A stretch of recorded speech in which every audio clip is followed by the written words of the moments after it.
Hello everyone, আমি সুপর্ণা আর আমার একটি নতুন ভিডিওতে তোমাদের সবাইকে ওয়েলকাম।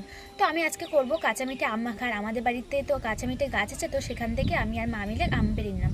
মানে আমার মাই পেরেছে আর আমি শুধু কুড়িয়ে নিলাম।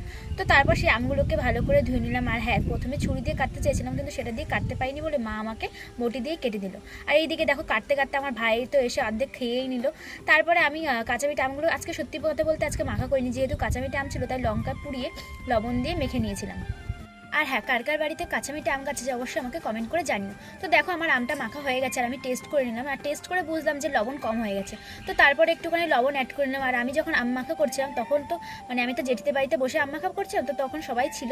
আর সেখানে জেঠি, তারপরে রাস্তায় যেই ভাইগুলো থাকে ওদের সবাইকে দিলাম। আর ওরা সত্যি কথা বলতে প্রথমে আমি ওদেরকে ডেকেছিলাম, আর তারপরে দেখে দৌড়ে দৌড়ে এসে আর একবার না 2-3 বার করে আমার নিয়ে নিয়েছে। তো লাস্টের ভাগে আমি অল্প কিছু পেয়েছি, তারপরে তো প্লেট আমারই ধোয়ার পালা। তো চলো, এই ভিডিওটা এই পর্যন্ত, দেখা হবে পরে কোনো ভিডিওতে। টাটা।